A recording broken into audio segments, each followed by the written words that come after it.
மின்னலை பிடித்து மேகத்தில் துடைத்து பெண் என்று படைத்து வீதியில் விட்டு விட்டான்.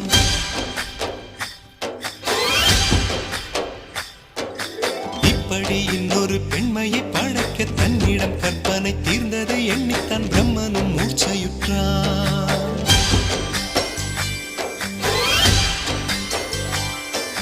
மின்னலை பிடித்து மேகத்தில் துடைத்து பெண் என்று படைத்து வீதியில் விட்டு விட்டான்.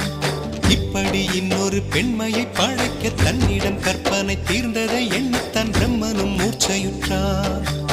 அவளின் ஆசைக்குள் நுழைந்த